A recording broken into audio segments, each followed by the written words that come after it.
The scent of ceremonial oils hung heavy in the air, mingling with the wood smoke from torches that lined the stone walls. My hands trembled as I clutched my mother's silver pendant, the only piece of her I had left. Outside, beyond the thick wooden door of my preparation chamber, I could hear the low murmurs of the pack gathering for what they called a union ceremony.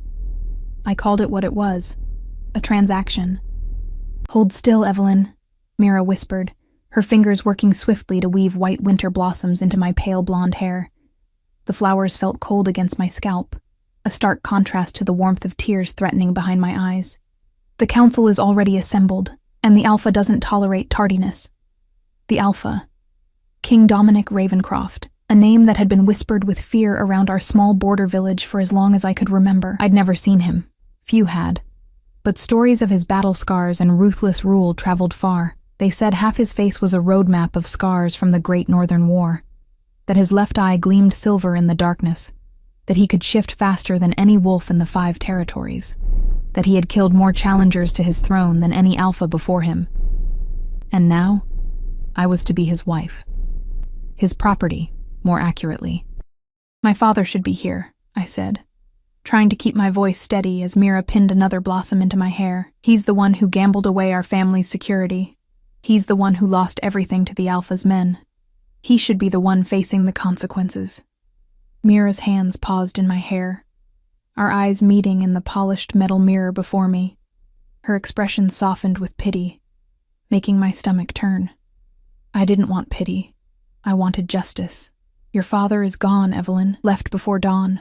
The debt collectors already emptied your house of valuables." She hesitated, her fingers resuming their work with gentle precision. "At least this way you'll have shelter, food. The Alpha's castle is just a fancier prison," I finished, watching as a single tear escaped despite my efforts, tracking a lonely path down my cheek. I wiped it away quickly, leaving no evidence of weakness, and I'm just another asset being transferred to his ownership. My stomach clenched as I recalled my father's expression last night. Not remorse, not sorrow, but relief. Relief that his gambling debts to the Alpha's treasury would be forgiven in exchange for his only daughter. I was the sacrifice, the payment, the collateral damage of his weakness. For years, I had watched him spiral deeper into his addiction, losing first our savings, then our land, and finally, our dignity. But I never thought he would lose me too.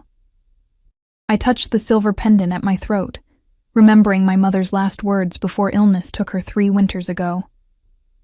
"Your heart is stronger than you know, Evelyn.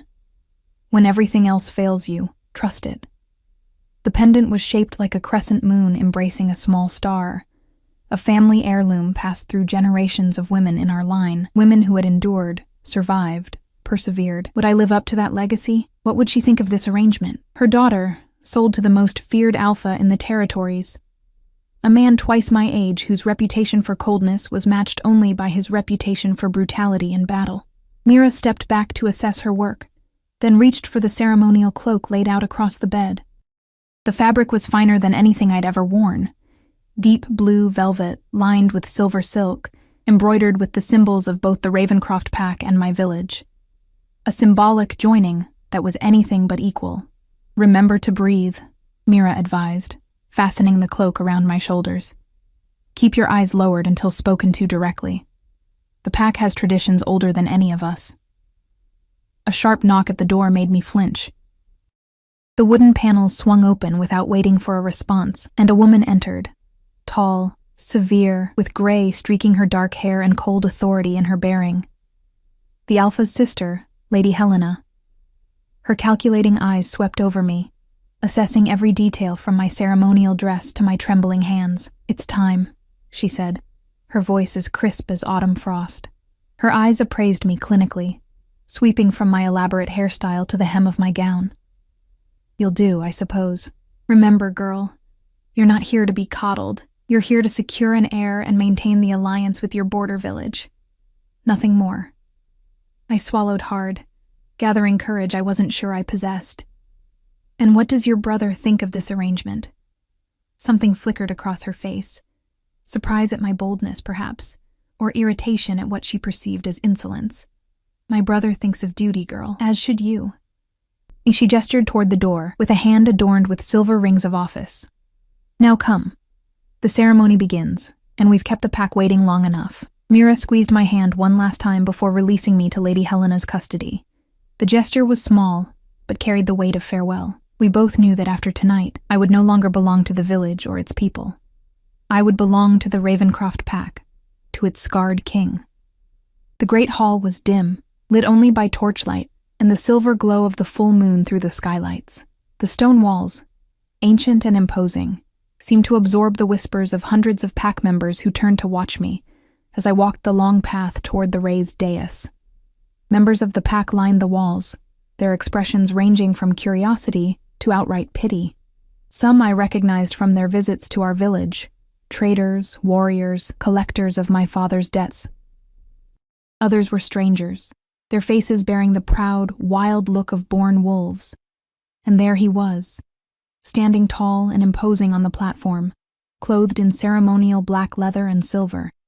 King Dominic Ravencroft, the Alpha. The stories hadn't prepared me, yes. The right side of his face was marked by 3 long, savage scars that pulled at the corner of his mouth into what might have been mistaken for a perpetual snarl, yes. His left eye gleamed silver in the torchlight, a stark contrast to the deep brown of his right. But what the stories failed to mention was his presence, the sheer wall of power that seemed to emanate from him. He stood unnaturally still, watching me approach with an expression I couldn't read. His broad shoulders squared beneath a cloak of black fur. His dark hair was swept back, revealing the full extent of his scarred visage. I clutched my mother's pendant tighter, feeling the cool silver press into my palm as I tried to draw strength from it. Each step felt heavier than the last as I approached my future, my sentence. The ceremonial music, a low, haunting melody played on strings and drums, seemed to pulse in time with my racing heart. The ceremony passed in a blur of ancient words and ritual, the binding of hands with silver thread, his large calloused palm against my smaller one. The recitation of duties, protection in exchange for loyalty, strength for submission. The formal acknowledgement of my father's debt, now considered paid in full. Not once did the Alpha speak directly to me. Not once did our eyes truly meet, though I felt his gaze studying me when I wasn't looking. "You belong to the pack now," the elder announced, his voice carrying to the far corners of the hall, as he addressed me but looked at the Alpha, and to its king. The silver thread was cut, but the symbolic bond remained. A bond that would last until death, either his or mine. When it was done, when I was officially the property of the Ravencroft pack and its scarred king, a feast commenced. I sat beside my new husband at the high table, untouched food growing cold before me, as pack members approached one by one to offer congratulations that sounded hollow even to my untrained ear. The women assessed me with curious, sometimes hostile eyes. The men barely looked at me at all, directing their words to their Alpha instead. "Eat," the Alpha said suddenly, his deep voice startling me. It was the first word he had spoken to me directly, a single syllable that somehow contained command, observation, and something I couldn't quite identify. I looked up at him, finding his mismatched eyes, one dark brown, one silvery gray, fixed on me with unsettling intensity. "I'm not hungry," I replied, surprised by my own daring. "Regardless, you will eat." His tone left no room for argument, though it wasn't unkind. "You're pale. The journey from your village was long, and the ceremony draining. I won't have you fainting." His concern, I realized, wasn't for my comfort, but for appearances. How it would look if his new bride collapsed on their wedding night. What weakness it might suggest to the watching eyes of the pack. I forced myself to take a small bite of bread, then another. He watched until satisfied, then turned away to speak with a council member who had approached with matters that apparently couldn't wait, even on this night. The night wore on endlessly. Music played. Pack members danced in celebrations that grew increasingly wild as more wine flowed. I remained seated beside a husband who may as well have been carved from stone for all the warmth he showed. I observed him carefully from the corner of my eye. Despite his fearsome appearance, there was something almost elegant in his movements, precise, controlled, deliberate. He drank little, ate less, and spoke only when necessary. Occasionally, his hand would tense on the table, his gaze scanning the room as if sensing something no one else could perceive.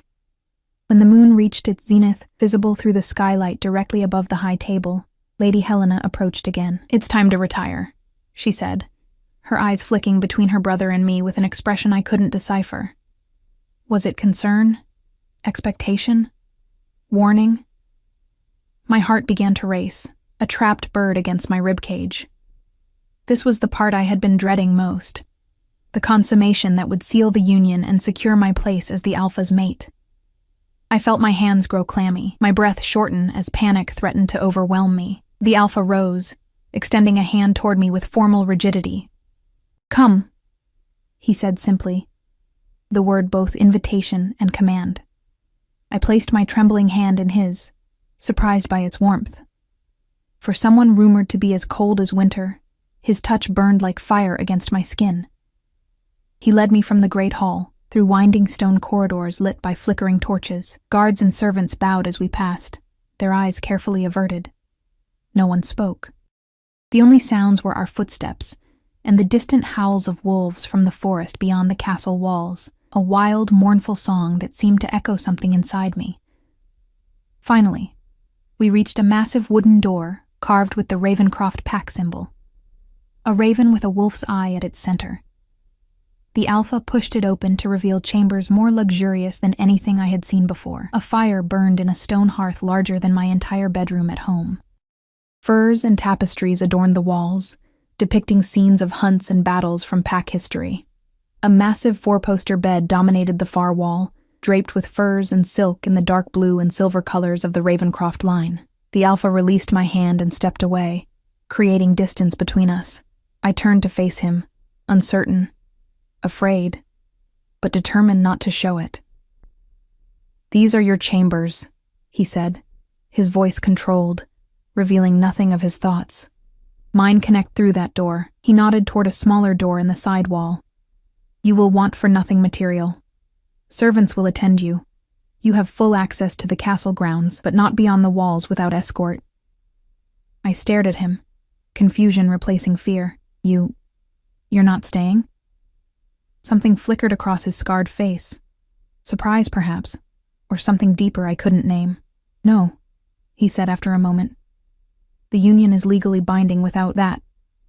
For now." He turned to leave through the side door, then paused, his broad shoulders tense beneath his ceremonial attire. Without turning back to me, he spoke, his voice lower than before. "Your father owed a debt he could not pay. Now it is paid. Whatever he may have done, that burden is no longer yours to carry." Before I could respond, he was gone, the door closing firmly behind him, leaving me alone with my racing thoughts and the echoing silence. I stood alone in the chambers of the Alpha Queen, a title I now held in name only. Relief washed through me, followed quickly by confusion.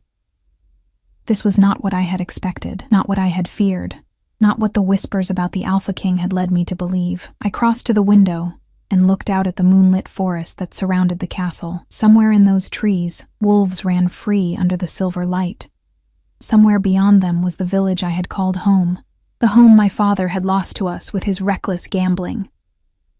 I touched my mother's pendant again, drawing strength from it.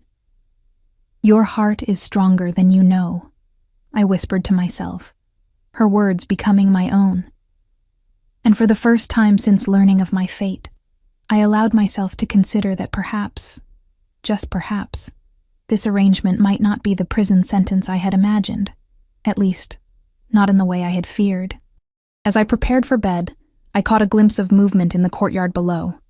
The Alpha, now dressed in simpler clothes, was walking alone toward the forest edge. Even from a distance, I could see the tension in his shoulders, the rigid control in his stride. For a moment, he paused, looking up toward my window as if sensing my observation, before continuing into the shadows of the trees. What scars did he carry that couldn't be seen?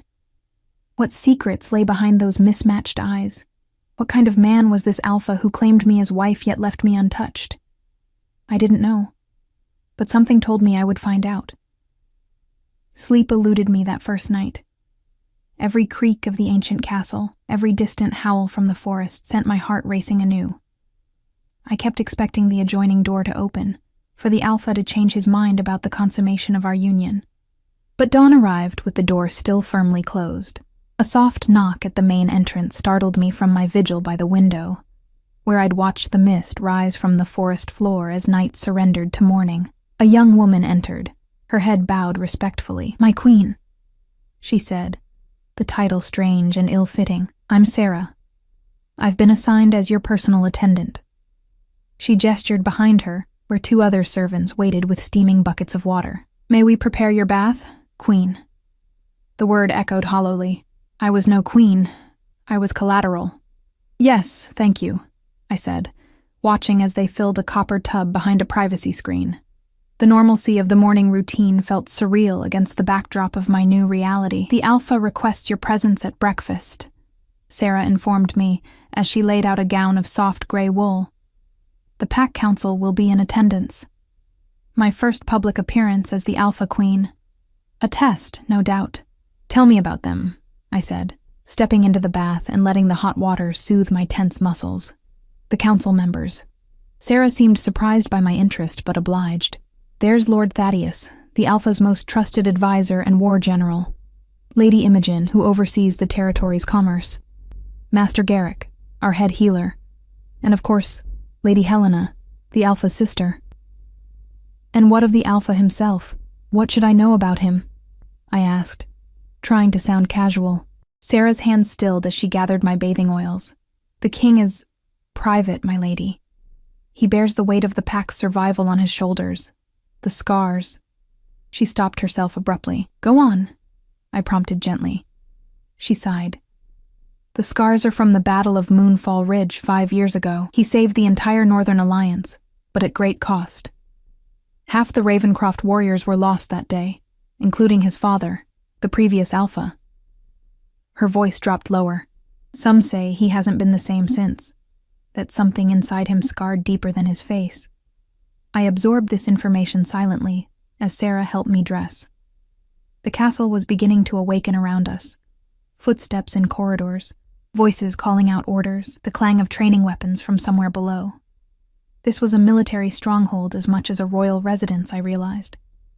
By the time Sarah finished arranging my hair, simpler than the wedding style, but still more elaborate than anything I'd worn in my village, I had composed myself into what I hoped was a dignified calm. "Remember to address the council members by their titles," Sarah advised as she escorted me through the winding corridors. "And the Alpha always speaks first at council meetings."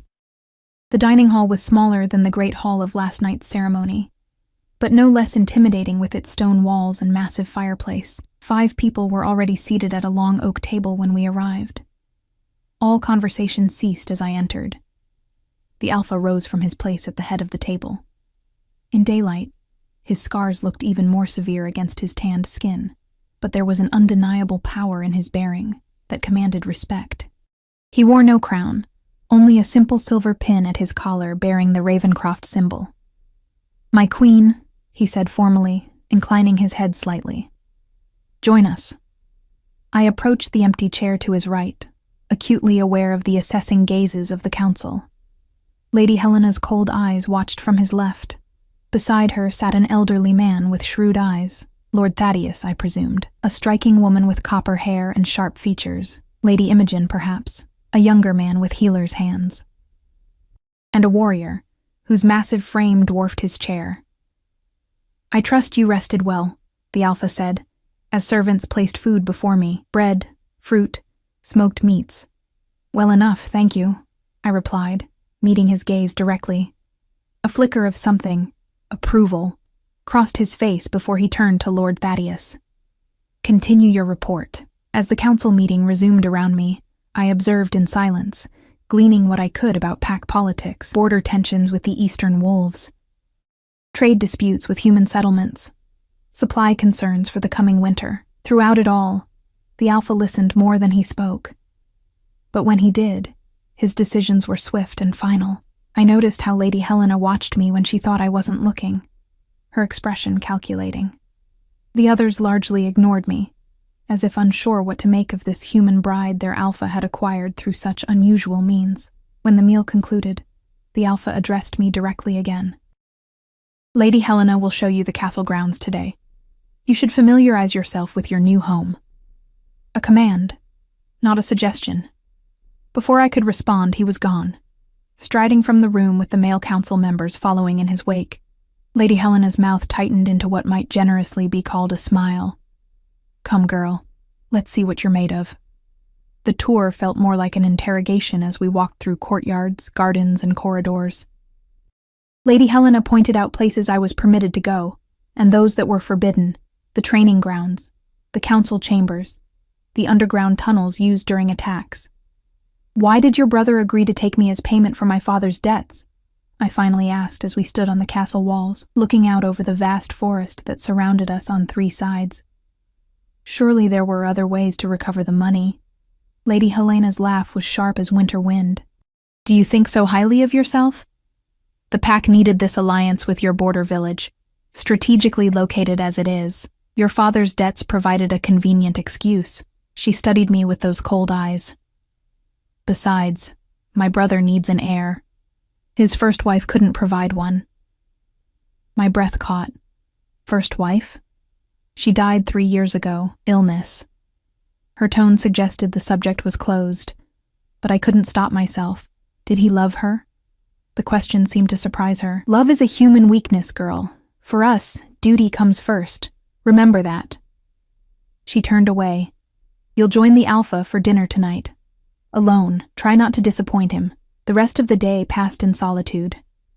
I explored my chambers more thoroughly, finding a small library of books, fine clothing in the wardrobes, even writing materials. A gilded cage, but a cage nonetheless. As sunset approached, Sarah returned to help me prepare for dinner. She chose a deep blue gown that complemented my fair coloring, arranging my pale hair in a style that was elegant yet simple. You look beautiful, my queen, she said, stepping back to admire her work. I touched my mother's pendant for reassurance. Sarah, what happened to the Alpha's first wife, really?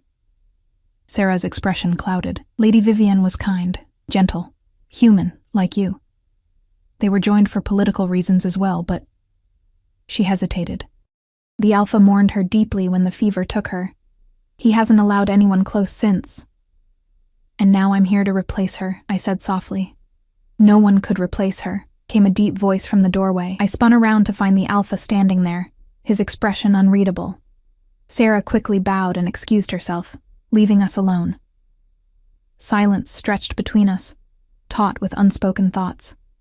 Finally, he spoke again. I apologize. That was... unkind. The admission surprised me. No, it was honest. I appreciate honesty. His mismatched eyes studied me intently. Do you? Then let me be honest, Evelyn. This arrangement is not what either of us would have chosen, but it is what duty demands of us both. He offered his arm. After a moment's hesitation, I took it, feeling the solid strength beneath the fine fabric of his shirt. He led me to a private dining room where a small table was set with candles and wine. My sister can be harsh, he said as we ate, but she is loyal to the pack above all. Including you? I asked. The question drew a sound from him that might have been a laugh, especially me. She believes I've grown too soft since Moonfall Ridge. Soft is not the word I would use to describe you, I said before I could stop myself. This time, his lips definitely curved. No. What word would you use then? I considered him carefully. Controlled. Something flickered in his eyes, surprise, perhaps recognition. Our conversation through dinner remained cautious but not uncomfortable. He asked about my village, my skills. I can read and write, and I know basic healing herbs. My knowledge of pack politics, minimal. I, in turn, learned small things about him, his preference for simplicity over luxury, his habit of reading historical accounts before sleep, his dislike of council politics. When we finished eating, he escorted me back to my chambers. Tomorrow, he said at my door, I have matters to attend to in the Eastern Territory. I'll be gone for 3 days. I see. I wasn't sure what else to say. He seemed to struggle with something, then added, Use the time to settle in. The pack will be watching you. judging whether you're worthy of your position. Show them you are. And am I? Worthy? I asked, the question escaping before wisdom could contain it. His expression softened fractionally. That remains to be seen, doesn't it? Without another word, he turned and left me alone with my thoughts. The next 3 days passed in a blur of exploration and observation. I spent hours in the castle library, reading about pack history and wolf customs. I visited the kitchens, the gardens, the weaving rooms, introducing myself to servants who regarded me with cautious curiosity. Lady Helena watched from a distance, assessing. I felt other eyes on me too, pack members judging this human girl who had suddenly become their queen. On the 3rd evening, as I sat by my window watching storm clouds gather over the forest, Sirab burst into my chambers without knocking. "My queen, come quickly. The Alpha's party has returned, but there's been an attack. He's wounded." My heart lurched as I followed her through the castle to the healer's quarters. The room was chaos. Bloodied warriors, healers rushing between beds, the sharp scent of medicinal herbs mixing with the metallic smell of blood, and there, on a central table, lay the Alpha. His shirt had been cut away, revealing a muscular torso now marred by deep gashes across his chest and shoulder. His breathing was labored, his skin pale beneath his tan. Master Garrick, the head healer, looked up as I entered. "My queen, you shouldn't be here." "What happened?" I demanded, moving to the Alpha's side. His eyes were closed, his face tense with pain. "Ambushed by the eastern wolves," Lord Thaddeus growled from nearby, his own arm being bandaged. "They've grown bold since moonfall. Attacked our party at the border crossing." Lady Helena appeared at my other side. "Leave, girl. This is no place for you." Something inside me hardened. I am his wife. I am the queen. I stay. Before she could argue, I turned to Master Garrick. "I know herbs. Let me help." The healer hesitated, then nodded. "Wash your hands, then hold these wound edges together while I stitch." For hours, I assisted as they worked to save the Alpha and his injured warriors. My fingers grew stained with blood. My back ached from bending over the wounded, but I refused to leave. I cleaned wounds, mixed poultices, held bandages in place, and all the while, I spoke softly to the Alpha, whether he could hear me or not. "You will heal," I told him as Master Garrick stitched the worst of his wounds. "Your pack needs you. You are strong enough to survive this." Dawn was breaking when the crisis finally passed. The Alpha had been moved to his chambers, his wounds cleaned and bandaged, herbal medicines administered to fight infection. The other injured warriors were stable. I stood by the window in the Alpha's room, exhausted but unwilling to leave. "You should rest," Lady Helena said from the doorway, her voice lacking its usual edge. "You've done adequately." From her, I suspected this was high praise. "I'll stay a while longer," I replied. When she had gone, I moved to sit beside the Alpha's bed, in sleep. Some of the hardness left his face, though pain still creased his brow. I reached out hesitantly, then gently laid my hand over his. "I don't know if you can hear me," I whispered. "But I'm here. You're not alone." His fingers twitched beneath mine, then slowly curled to hold my hand. His eyes remained closed, but I felt the deliberate pressure of his grip. Something shifted inside me, a crack in the wall I'd built around my heart since learning of my father's bargain. This scarred, complex man was not the monster of my fears, nor was he the heartless ruler of pack legends. He was something far more dangerous. He was human beneath his strength, vulnerable beneath his power. As morning light filtered through the windows, illuminating the Alpha's sleeping form and our joined hands, I realized with startling clarity that my fate was becoming something I hadn't anticipated. Not just a duty, not just a bargain, but something with the dangerous potential to matter. The Alpha's recovery progressed slowly over the next week. I divided my time between assisting the healers and learning more about my role as queen. The pack members who had initially regarded me with suspicion began to look at me differently after word spread of my vigil by the Alpha's bedside. Not with warmth, exactly, but with a grudging reassessment. On the 8th day after the attack, I entered the Alpha's chambers with fresh bandages to find him standing by the window, shirtless, his bandaged torso illuminated by morning light. The sight of him, alive, upright, powerful even in his wounded state, sent a flutter through my chest that I wasn't prepared for. "You should be resting," I said, setting down my supplies. He turned, his mismatched eyes finding mine. "I've rested enough." Master Garrick disagrees. A low sound rumbled in his chest, almost a growl. "Master Garrick is not the Alpha," I approached him, medical herbs in hand. "No, but he is the one who saved your life. With my help," I added boldly.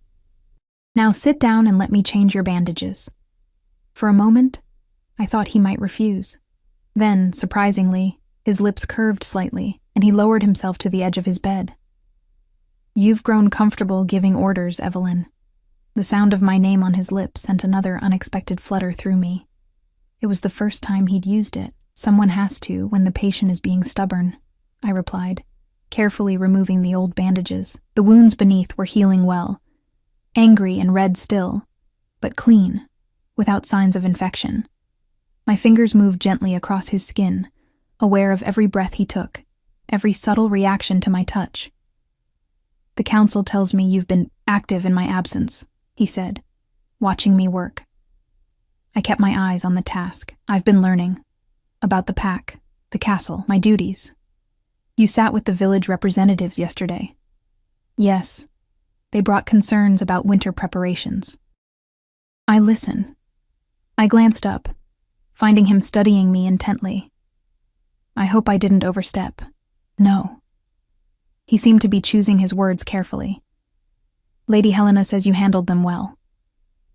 Coming from Lady Helena, that was practically effusive praise. I finished securing the fresh bandages and stepped back, suddenly aware of our proximity, of his bare skin under my hands, of the intimate setting of his bedroom. "The Eastern Wolves," I said, changing the subject. "Lord Thaddeus believes their attack wasn't random." His expression darkened. "It wasn't. Because of me? Because of our union?" The Alpha stood, towering over me, his presence filling the room despite his injuries. "Not everything is about you, Evelyn." The words stung more than they should have. "Of course. I just thought the Eastern Pack has been testing our borders for months. They see the scars on my face and think me weakened." His voice was low, controlled fury vibrating beneath the surface. "They are mistaken." "And what will you do about it?" I asked. He moved to a table where maps were spread out, his shoulders tense. "What I must, what I've always done. Protect what's mine." The possessive word hung in the air between us. Was I included in that category now? Something to be protected, like territory. "I want to help," I said quietly. He looked back at me, surprise evident in his expression. "Why? This isn't your fight. You're here because of your father's debts, not by choice. I'm here now, regardless of how I came to be. This is my home. These are my people too." The words felt strange on my tongue, but not untrue. "And I'm not as useless as you might think." Something shifted in his gaze, a reassessment perhaps. "No," he said finally. "I don't think you're useless at all." That night, the Alpha insisted on rejoining the evening meal in the Great Hall, against Master Garrick's advice. I walked beside him, acutely aware of his slightly stiff movements, the careful way he held himself to hide any sign of pain. Pride, I was learning, was as much the Alpha's strength as it was his weakness. The hall fell silent as we entered, hundreds of eyes watching as we made our way to the high table. I felt the weight of their expectations, their judgment. The Alpha showed no weakness, moving with deliberate authority to his seat. "The Eastern Wolves think me weak," he announced, his voice carrying to every corner of the hall. "They are mistaken, and they will learn that lesson soon enough." Cheers erupted, wolves banging cups against the tables in approval. I sat beside the Alpha, watching the fervor his words inspired. This was the leader they needed, strong, uncompromising, fearless, but I had seen him vulnerable. I had felt his hand seek mine in pain and darkness. I knew there was more to him than this warrior facade. After the meal, as servants cleared away plates and pack members lingered over drinks, A young wolf approached our table. He couldn't have been more than 16, with a shock of dark hair and determined eyes. "Alpha King," he said, bowing deeply. "I wish to volunteer for the border patrol." The Alpha studied him. "You're Thomas's son." "Yes, my king. My father fell at Moonfall Ridge." The boy stood straighter. "I'm ready to serve the pack as he did." I saw a shadow cross the Alpha's face, brief but unmistakable, the memory of Moonfall Ridge, where half his warriors had died, including this boy's father. "How old are you?" the Alpha asked. 16, sir. Old enough to fight." "Old enough to die, you mean?" The words were harsh, but something in the Alpha's tone wasn't. "And what does your mother think of this plan?" The boy's confidence faltered. "She doesn't know I'm asking." The Alpha nodded, as if confirming something to himself. "Return to your training when you're 18, and if your mother consents, I'll consider your request. But, sir, that's my decision. Final, brooking no argument." The boy bowed again and retreated, disappointment evident in his posture. I watched him go, then turned to find the Alpha's eyes on me. "You disapprove," he said, not a question. "No," I replied honestly. "I think you spared both him and his mother more grief." Something like surprise flickered across his face. "Most would say I denied the pack a willing warrior.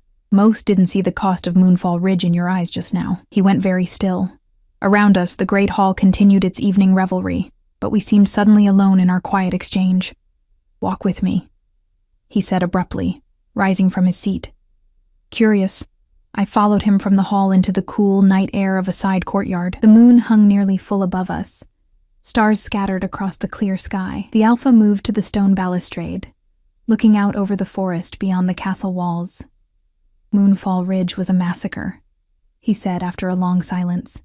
"We were outnumbered 3-1. My father knew it was likely a suicide mission, but he believed the alternative, letting the Northern Alliance fall, was worse." His hands gripped the stone railing.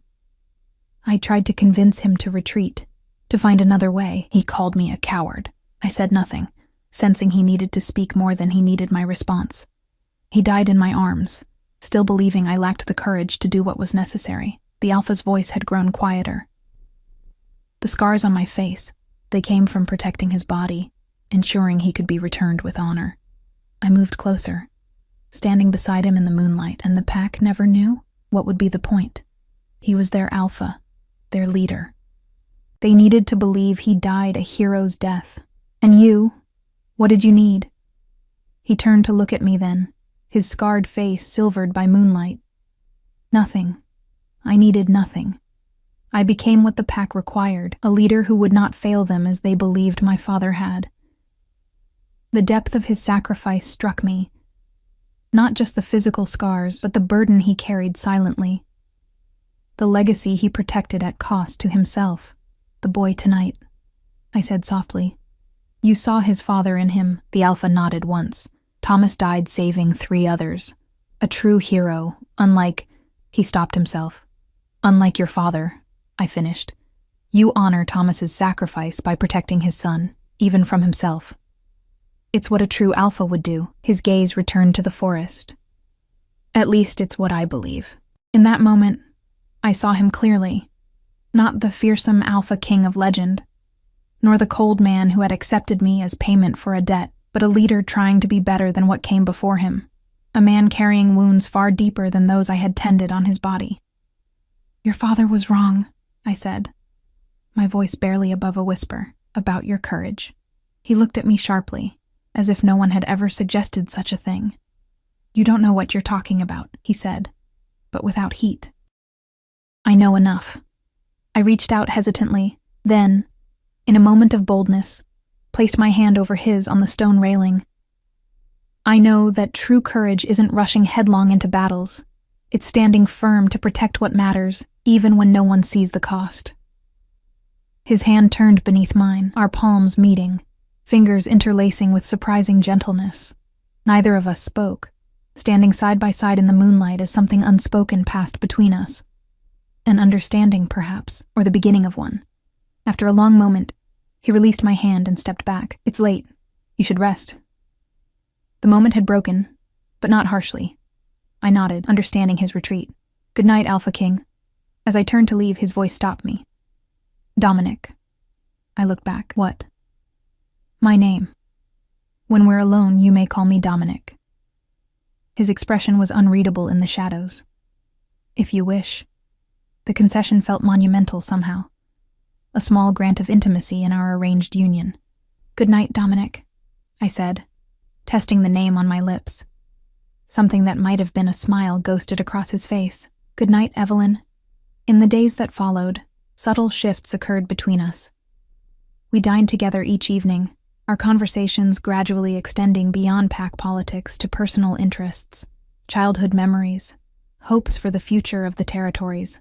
I learned he had a dry sense of humor beneath his serious exterior. He discovered my love of literature and history. Meanwhile, I continued integrating myself into pack life.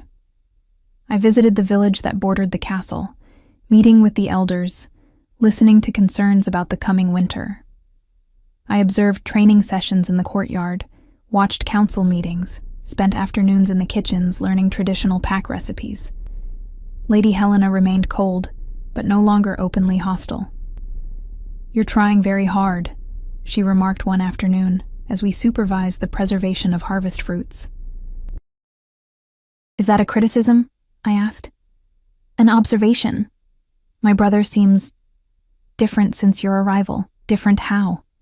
She studied me with those calculating eyes. "He speaks more, listens more. The council has noted it." I wasn't sure how to respond. Had Dominic changed? Or was he simply revealing more of himself to me? And perhaps, by extension, to others? 2 weeks after the Eastern Wolves' attack, Dominic announced he would lead a hunting party into the forest. His wounds had healed well, leaving new scars to join the old. I stood in our courtyard as the hunting party assembled. Warriors checking weapons, servants loading supplies. "Be careful," I said as Dominic prepared to mount his horse. He looked down at me, something warm in his gaze. "I always am. Your recent injuries suggest otherwise." That almost smile appeared again. "I'll return by nightfall." A premonition gripped me suddenly, a nameless dread that settled in my chest. "Dominic." He surprised me by reaching down to touch my cheek briefly. "Trust me, Evelyn." As I watched them ride out, Lady Helena appeared at my side. "You care for him," she said. Not a question. I didn't deny it. Somehow, against all odds and expectations, I had come to care for the scarred Alpha King who had claimed me as payment for a debt. "Is that so strange?" "It's dangerous," she replied. "For both of you." Before I could ask what she meant, a commotion at the main gates drew our attention. A rider approached, not from our pack. Based on his unfamiliar colors, a messenger. The guards intercepted him, but upon hearing his business, escorted him directly to Lady Helena and me. He bowed hastily. "Message for the Alpha King," he said, extending a sealed parchment. "The Alpha is not present," Lady Helena replied. "I am his sister, and this is his queen. You may deliver your message to us." The messenger hesitated only briefly before handing over the parchment. Lady Helena broke the seal and read quickly, her expression darkening. "What is it?" I asked. She handed me the message, her voice tight.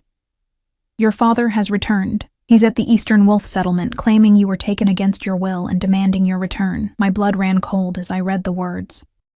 My father, the man who had gambled me away like property, who had fled rather than face the consequences of his actions, now dared to position himself as my protector. "This makes no sense," I said. "Why would he do this?" Lady Helena's eyes were sharp. "The better question is why the Eastern Wolves would entertain his claims at all.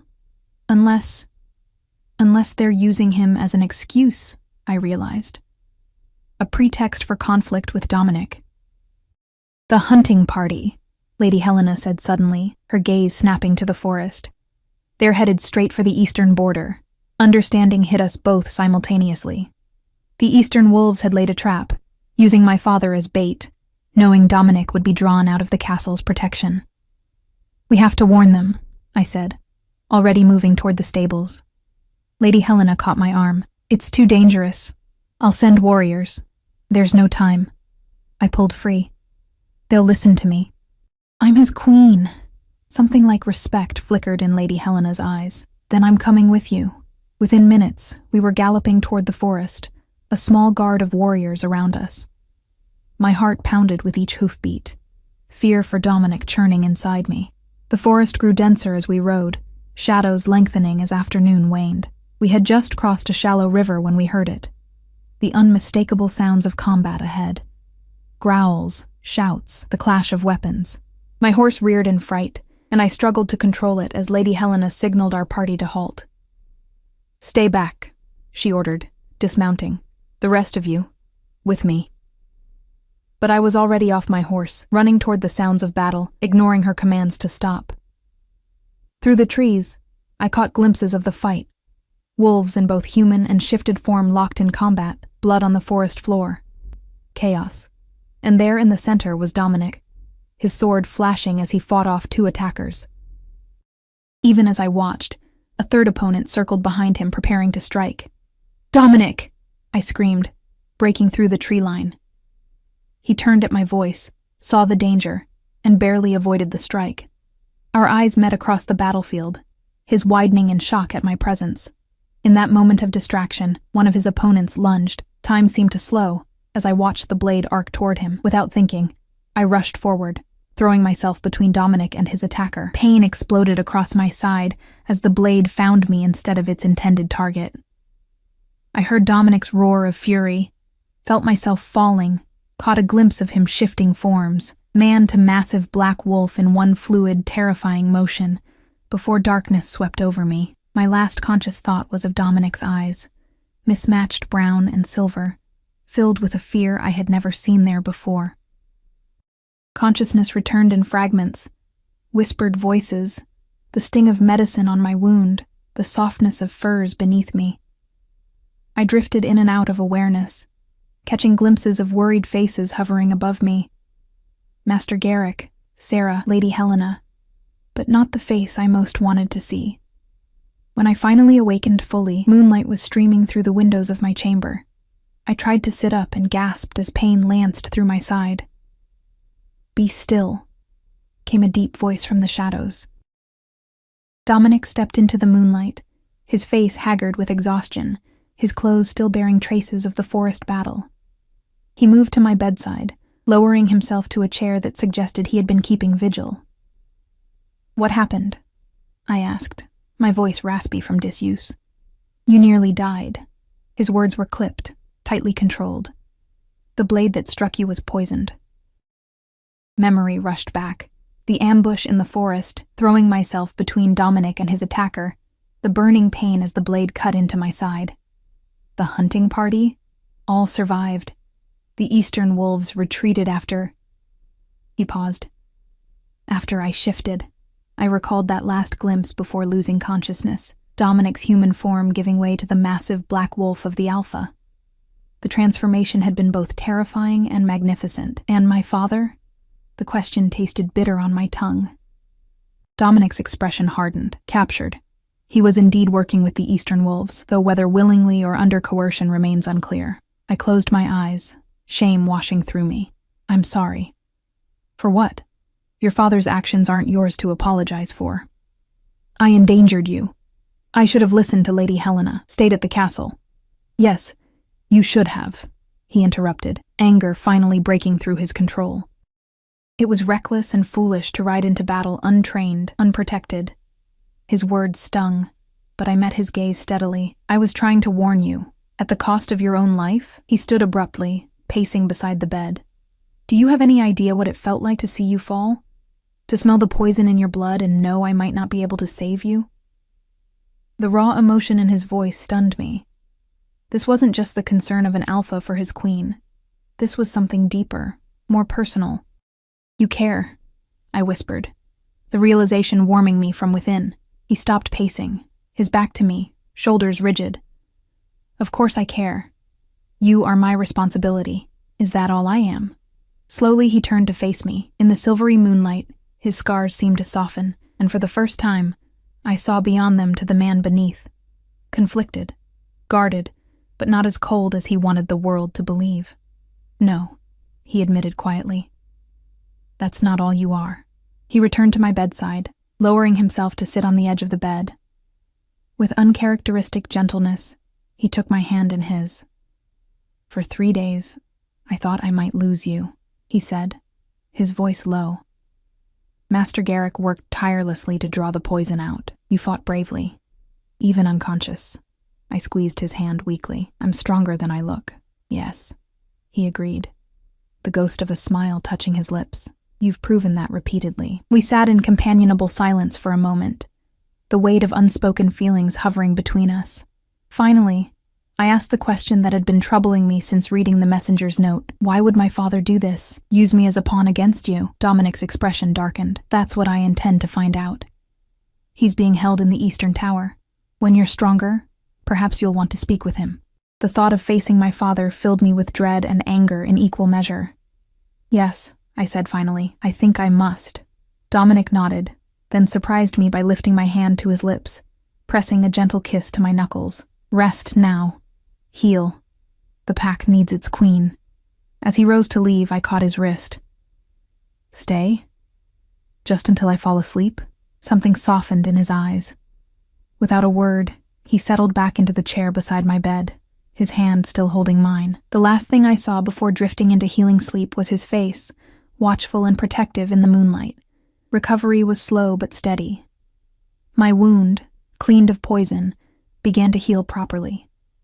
Each day I grew stronger, first sitting up in bed, then taking short walks around my chambers, and finally venturing into the castle corridors on Dominic's arm. The pack's attitude toward me had transformed completely. Word had spread of how I had thrown myself between the Alpha and an assassin's blade. Servants bowed deeper as I passed. Warriors saluted. Even Lady Helena treated me with newfound respect. "They see you as one of them now," she told me one afternoon as we walked in the gardens. "Few humans would risk their life for a wolf, especially an alpha." "I didn't think," I admitted. "I just acted." She studied me with those calculating eyes that had grown somewhat warmer over time. "That's precisely why it matters. Instinct, not calculation." A week after I regained consciousness, I felt strong enough to face my father. Dominic insisted on accompanying me to the Eastern Tower where he was being held. "Are you certain you're ready for this?" he asked as we climbed the winding stairs. "No," I answered honestly, "but it needs to be done." The cell was sparse but not cruel. A bed, a chair, a small window overlooking the forest. My father stood as we entered, his once handsome face now haggard and drawn. Seeing him again after everything that had happened was like looking at a stranger who wore familiar features. "Evelyn," he breathed, moving toward me before stopping at Dominic's warning growl. "Father," I acknowledged coolly. "You look terrible." He had the grace to wince. "Not as bad as I deserve, I'm sure." "Why?" The single word carried the weight of all my questions. "Why did you gamble away our security? Why did you leave me to face the consequences? Why align with the Eastern Wolves against the man you sold me to?" "I never meant for any of this to happen," he began, the familiar cadence of his excuses making my jaw tighten. "The gambling. It's a sickness, Evelyn. I couldn't stop. When the debts mounted, I panicked. The Alpha's men were going to take everything. So you gave them me instead," I said flatly. He looked away, shame finally showing on his face. "It was wrong. I knew it was wrong the moment I agreed. I fled because I couldn't bear to see what I'd done to you." "And the Eastern Wolves?" Dominic interjected, his voice dangerously calm. My father swallowed hard. "They found me in a tavern near the border. Their Alpha, Varan, recognized me from descriptions. He offered me gold, protection, a new start, if I would help create a distraction for their planned attack on your hunting party." "By claiming my wife was taken against her will," Dominic stated. "Yes."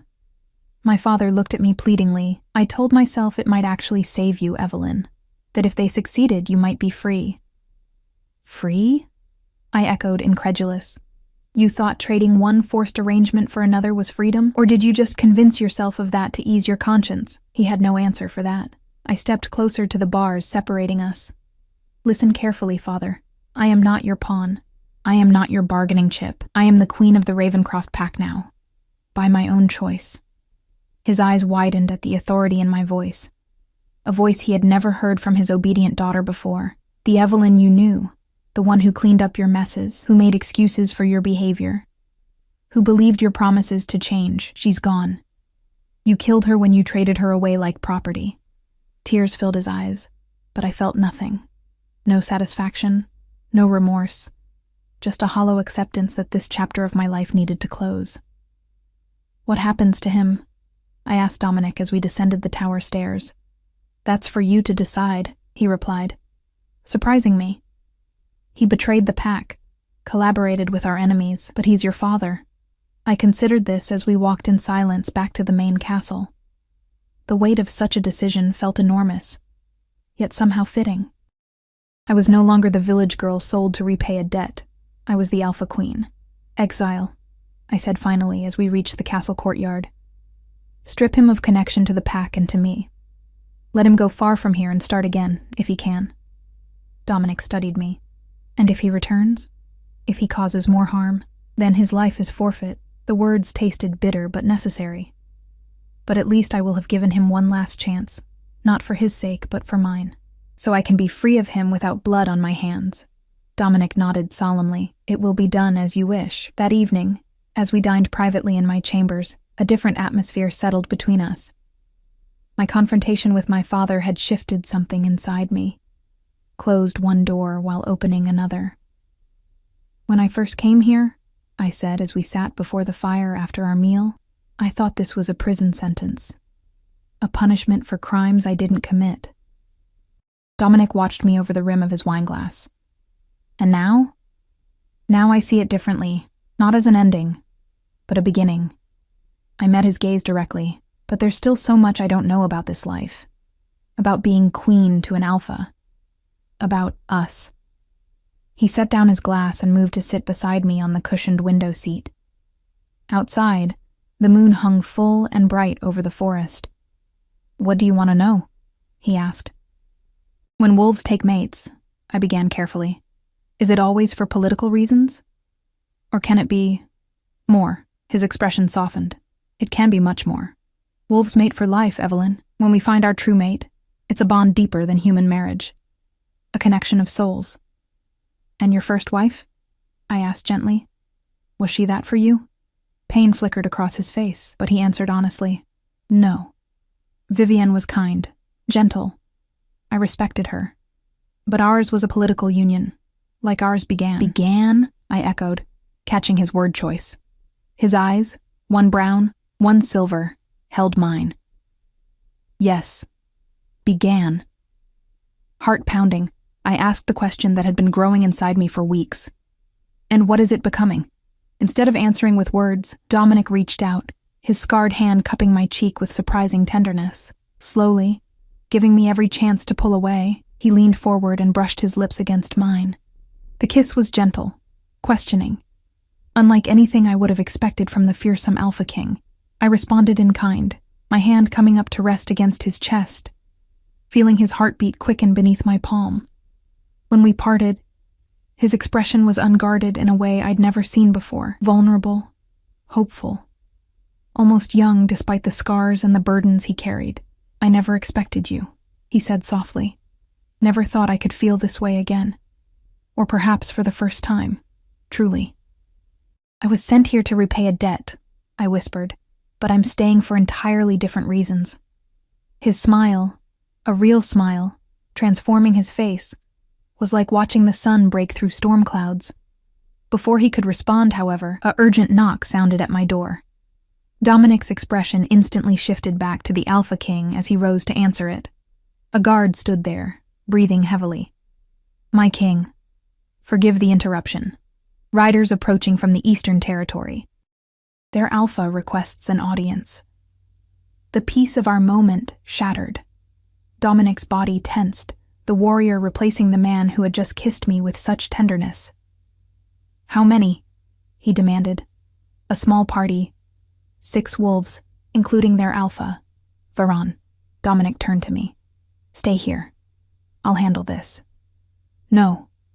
I stood, straightening my gown. If the Eastern Alpha comes to speak with the Ravencroft King, He should find the Ravencroft Queen at his side. Pride flashed in Dominic's eyes. After a moment's hesitation, he nodded. Very well, but stay close to me. We descended to the great hall, where the council had already assembled. Lady Helena gave me a sharp look, noting how close I stood to her brother, but said nothing. The Eastern wolves were escorted in, tension rippling through the hall. At their head walked a man I assumed was Alpha Varan, tall, lean, with calculating eyes and an arrogant bearing. Alpha Ravencroft, he greeted, voice silky smooth. How domestic you've become, and this must be the human bride I've heard so much about. His eyes raked over me dismissively. State your business, Varan, Dominic said coldly. You come to my territory after your failed ambush.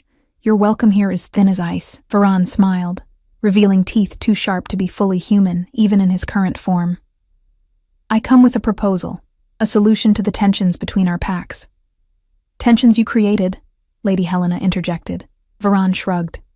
History is written by survivors, my lady. But I digress. His gaze fixed on me again, more calculating this time. I propose a traditional challenge. Alpha against Alpha. The winner takes both territories. Murmurs spread through the hall. Such challenges were ancient tradition, but rarely invoked in modern times. You have nothing I want, Dominic replied dismissively, don't I? Varan's smile widened. Your human queen has made you weak, Ravencroft. Everyone can see it. The scars on your face are nothing compared to the ones on your heart. You've forgotten what it means to be a true alpha. I felt Dominic tense beside me, saw his hands clench into fists. Think about it, Varan continued. One fight to end the border disputes forever, unless, of course, you fear you cannot win. The hall fell silent, all eyes on Dominic. I could sense the trap. Varan was manipulating his pride, his position, forcing him to either accept a dangerous challenge or appear weak before his pack. Before Dominic could respond, I stepped forward. Alpha Varan, I said, my voice clear and steady. You speak of tradition, yet ignore its most sacred tenets. A challenge between alphas requires just cause, blood debt or territory violation. You have manufactured both through treachery, using my father as your pawn. Varan's eyes narrowed. The human thinks she understands wolf law. The queen understands it perfectly, Lady Helena said, moving to stand beside me, and she speaks with the authority of her position. I continued, drawing on everything I had learned about pack politics. If you wish to challenge Alpha Ravencroft, you must first prove your grievance legitimate before a council of neutral territory alphas. Murmurs of approval rippled through our pack members. Varan's smug expression faltered slightly. Furthermore, I added, any challenge must wait until the next full moon, as tradition dictates.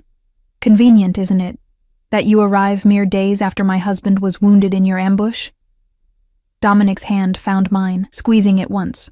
Approval, support, something more. Varan's facade cracked, revealing the calculating predator beneath. You hide behind human technicalities, Ravencroft, behind your human mate. No, Dominic replied, his voice dangerously soft. I stand beside my queen who speaks the law correctly. Return at the full moon with legitimate grievance verified by neutral territory alphas, and I will consider your challenge. Until then, you are not welcome in Ravencroft lands. Fury flashed in Varan's eyes, quickly masked. Very well. The full moon, then.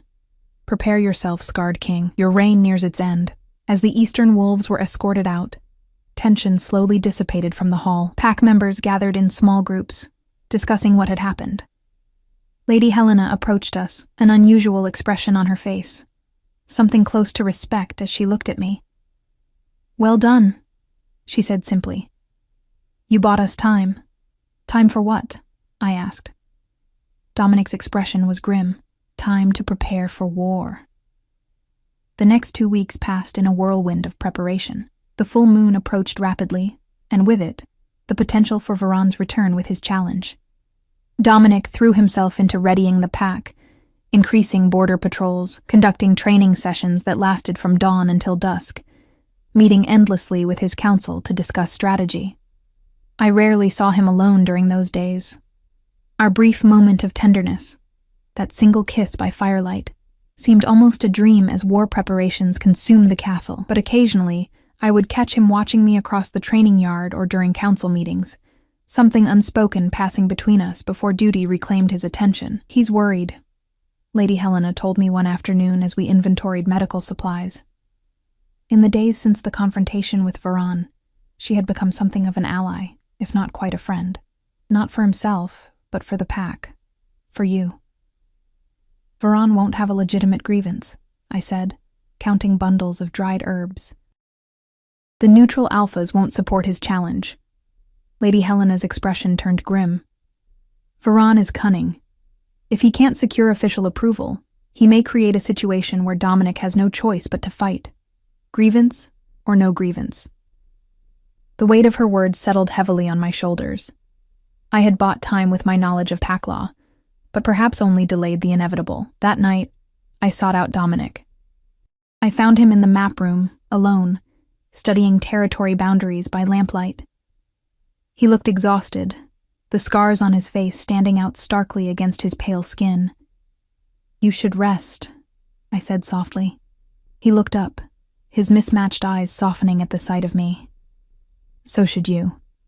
I moved to stand beside him, looking down at the maps. "What are you planning?" "Every possibility," he replied, running a hand through his hair. "Varan won't come alone to the full moon meeting. He'll bring warriors, positioned strategically. If I refuse his challenge, regardless of what the neutral alphas decide, he could trigger a larger conflict. And if you accept," his eyes met mine, "then I fight, alpha against alpha." Fear clutched at my heart. Could you win? Dominic was silent for a long moment.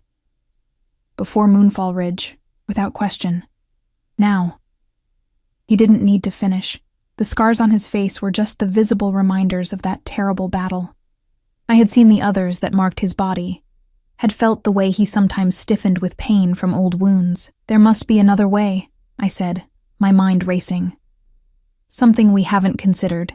Dominic straightened, placing his hands on my shoulders. "Evelyn, if the worst happens, don't," I interrupted, placing my fingers against his lips. "I won't discuss your defeat or death as if they're foregone conclusions." A ghost of a smile touched his lips beneath my fingers. "I was going to say, if the worst happens, the pack will look to you. Lady Helena will support your claim as queen. You've earned their respect." The idea of leading without him made my chest ache. "I didn't come here to take your place. I came here because of my father's debts. I stayed because—" I hesitated, the words catching in my throat. We had never spoken of feelings directly, even after that gentle kiss. "Because?" he prompted, his voice low. "Because I found something I never expected," I whispered. "A home. A purpose." I met his gaze directly. Someone worth loving. The declaration hung in the air between us. Dominic's eyes widened slightly, his hands tightening on my shoulders. "Evelyn," he began, his voice rough with emotion. Before he could continue, the door burst open. A guard stood there, breathing heavily. "My king. Riders approaching from the village. There's been an attack." The moment shattered. Dominic was instantly the Alpha King again, striding toward the door. "Casualties?" "Several wounded, my king. Eastern wolves. They struck just after sunset. My blood ran cold. Varan." Dominic looked back at me, conflict clear in his eyes, the Alpha's duty warring with the man's desire to finish our conversation. "Go," I said. "I'll have the healers prepare." With a nod of gratitude, he followed the guard, leaving me alone with the echo of words spoken and unspoken between us. The wounded arrived within the hour. Villagers bearing defensive injuries from protecting their homes and children. Master Garrick and I worked side by side, treating them as they recounted the attack. A coordinated raid by Eastern wolves, targeting food stores and livestock, setting fire to outlying structures. They said it was a message, one man reported as I bandaged his arm, that we belonged to the wrong Alpha. Dominic appeared in the doorway of the healing rooms, his expression thunderous. "How many?" 20 wolves, at least," the wounded man replied. They wore Eastern Territory markings. "Varan is trying to provoke you," I said quietly, as Dominic helped me gather fresh bandages. "He wants you angry, impulsive." "He's succeeding," Dominic growled, his eyes flashing with barely controlled rage. I placed my hand over his. This is what he wants, to make you fight on his terms. Dominic took a deep breath, visibly struggling to master his anger. You're right, he admitted, but I cannot let attacks on our people go unanswered. No, I agreed, but we answer strategically, not emotionally. Something shifted in his gaze as he looked at me. Pride, perhaps, or recognition. We, he repeated softly. Yes, we, I affirmed. Your battles are mine now. Your pack is my pack. The next morning, Dominic called a full council meeting. Leaders from every aspect of pack life attended. Warriors, healers, village representatives, elders. I sat at his right hand, Lady Helena at his left. Varan believes he can break us with fear, Dominic announced, his voice carrying to every corner of the chamber. He is mistaken. We will not cower, but neither will we be baited into a trap. He outlined his plan: increased defenses for the village, strategic redeployment of warriors, and a formal complaint to the neutral territory alphas, documenting Varan's unprovoked attack. But there's more, he continued, his gaze meeting mine briefly. Our queen has proposed an additional measure. All eyes turned to me as I stood. The room fell silent, no longer the suspicious stares of my first days, but attentive, respectful. Varan's strength lies in his unpredictability and our isolation, I said, my voice steady despite my racing heart. We change that by forming stronger alliances with neighboring territories. Not just military alliances, but trade, cultural exchange, mutual support. I unfurled a map, different from the one Dominic had been studying. This one marked with potential alliance points, trade routes, shared resources. The southern pack has grain we need. We have medicinal herbs they seek. The western territories need protection. We need their metalwork.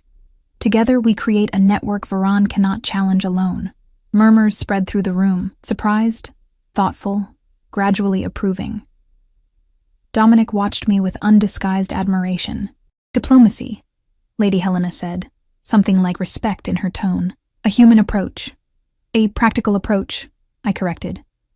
Wolf or human, we all seek the same things: safety, prosperity, peace for our children. The council debated the details, but by midday, messengers were dispatched to neighboring territories with alliance proposals. For the first time since Varan's threat, I felt a flicker of hope. That evening, Dominic sought me out in the castle gardens. I sat on a stone bench beneath a flowering tree, watching the sunset paint the sky in shades of gold and crimson.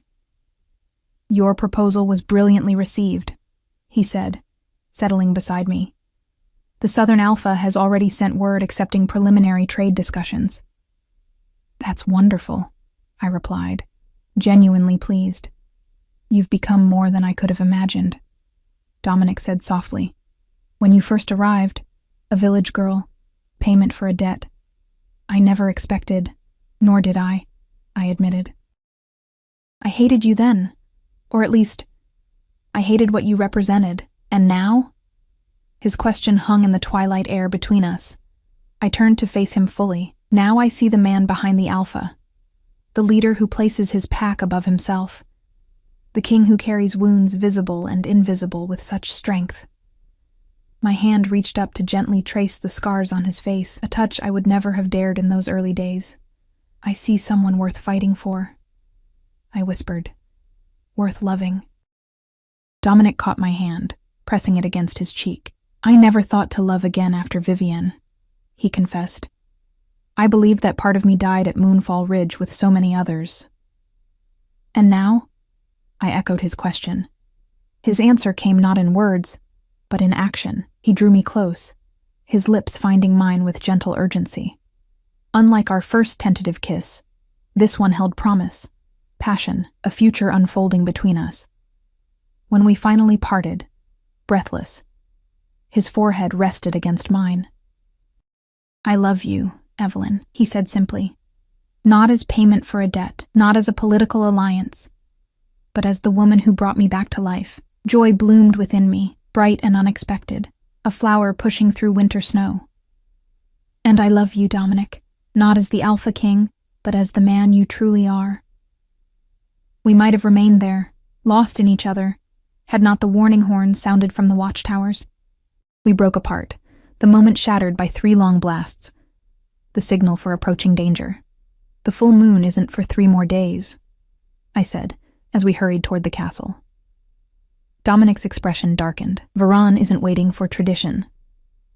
Guards met us at the castle entrance. Eastern wolves, my king, a large force approaching from the forest. How many? Dominic demanded. 50, perhaps more. Their alpha leads them.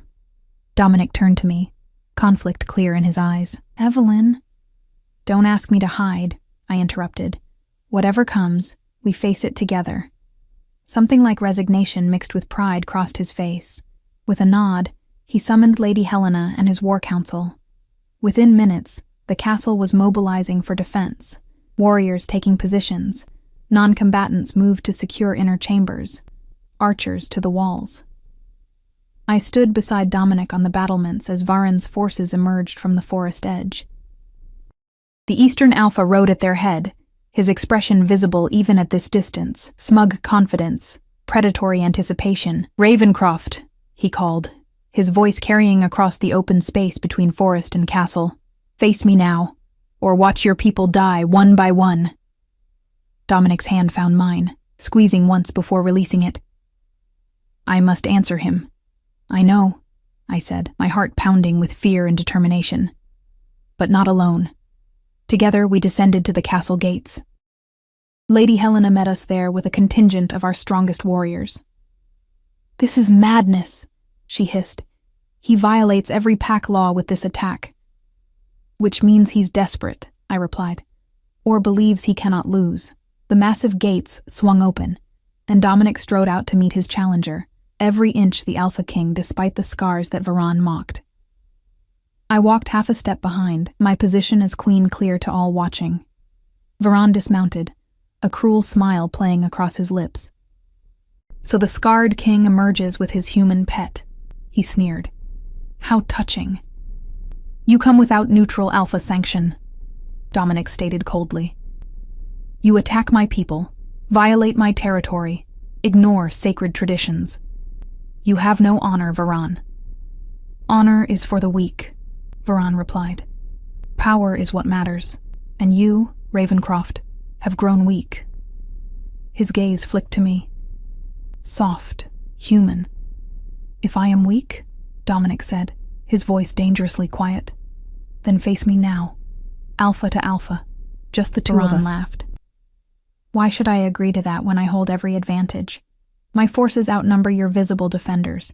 Surrender your territory, step down as Alpha, and perhaps I'll let your pack live. His eyes narrowed. Though your queen might make a satisfying prize, I felt rather than saw Dominic's rage at the threat. Before he could respond rashly, I stepped forward. You speak of advantages, Alpha Varan, I called clearly, ensuring all his warriors could hear. But you count incorrectly. Confusion flickered across his face. The human speaks riddles, not riddles, I replied. Alliances. As if on cue, howls erupted from the forest behind Varan's forces, dozens, then scores of wolves announcing their presence. The eastern wolves turned in alarm as warriors from the southern and western packs emerged from the trees, effectively surrounding them. Varan's confident expression crumbled. What treachery is this? No treachery, came a new voice as the Southern Alpha, a formidable woman with dark skin and commanding presence, stepped forward. Alliance, as requested by Queen Evelyn and approved by the Neutral Territory Council. The Western Alpha joined her, his massive frame intimidating even from a distance. Your unsanctioned attack violates pack law, Varan. The Neutral Council has ruled against you. I couldn't help the small smile that formed as I watched Varan realize his mistake. In his arrogance, he had assumed our messengers were merely seeking help, not knowing that they carried evidence of his previous attacks, his manipulation of my father, his violations of sacred traditions to the Neutral Council. The ruling is clear, the Southern Alpha continued. You forfeit your right to challenge. You forfeit your position as Alpha. No, Varan snarled, his face contorting with fury. I recognize no such ruling. With unexpected speed, he lunged. Not at Dominic as everyone anticipated, but at me. I had only a moment to register the flash of his blade before Dominic moved, faster than I had ever seen him move, intercepting Varan's attack. The two alphas collided with brutal force. Varan's knife sliced through the air where I had stood as Dominic drove him back, his own blade drawn. Challenge accepted, Dominic growled. Around us, chaos erupted. Varan's forces, seeing their alpha engaged, attacked. Our allies responded. The battle spilled across the open ground between castle and forest. But I saw none of it. My attention fixed on the deadly dance between Dominic and Varan. They fought with the ferocity of true alphas. Varan with reckless aggression, Dominic with controlled power. Blades clashed, then were discarded as both men began to shift, their human forms giving way to massive wolves. Varan's coat pale as winter frost, Dominic's black as midnight. The wolf battle was terrifying to behold, teeth slashing, powerful bodies colliding, growls that shook the very ground. I watched, heart in my throat, as they tore at each other with primal fury. Varan was younger, perhaps faster, but Dominic fought with the wisdom of experience. When Varan lunged for his throat, Dominic twisted, his powerful jaws closing on the Eastern Alpha's shoulder instead. Varan howled in pain, but broke free, circling for another attack. Blood matted both wolves' fur now.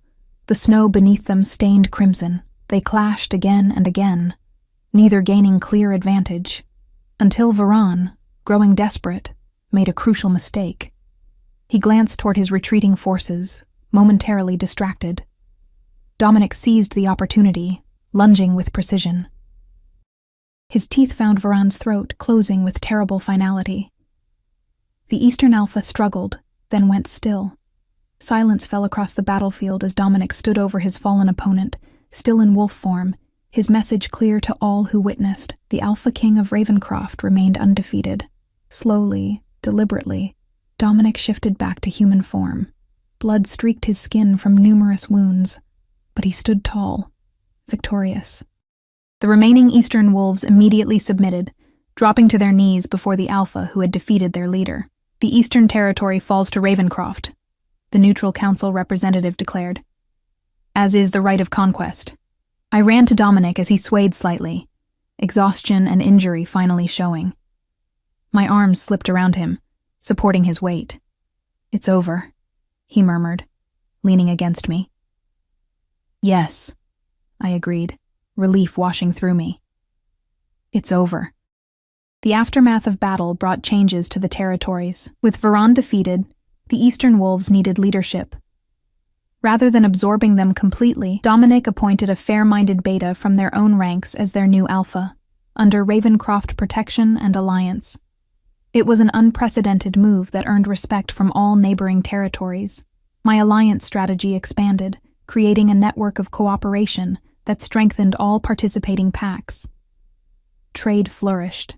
Peace settled over the region for the first time in generations. 1 month after the battle, on a clear spring evening with stars scattered like diamonds across the sky, Dominic took me to a secluded clearing in the forest.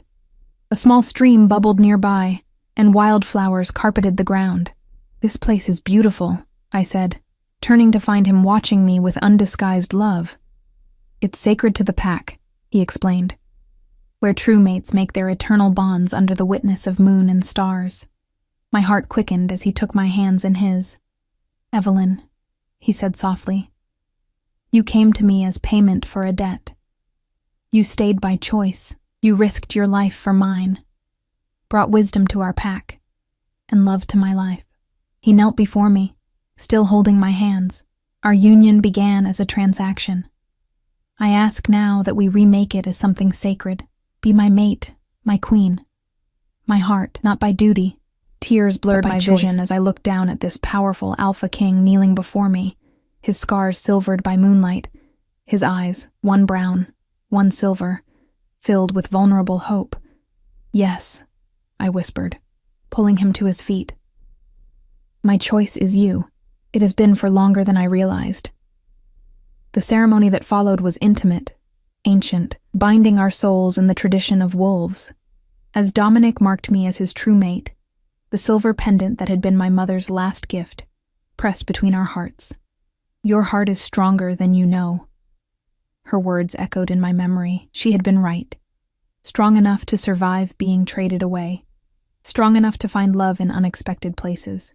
Strong enough to become not just a queen by title, but a true alpha queen by actions and choice. Later, as we lay together beneath the stars, Dominic's arms around me and his heartbeat steady beneath my ear, I reflected on the strange path that had brought me here. "What are you thinking?" he murmured, his fingers tracing gentle patterns on my skin. "That sometimes debts create unexpected treasures," I replied, lifting my head to meet his gaze. "That sometimes what begins as imprisonment becomes freedom." His scarred face, once terrifying to me, now beloved, softened with a smile as he drew me closer. "And sometimes," he whispered against my lips, "what begins as a transaction becomes the greatest love story ever told."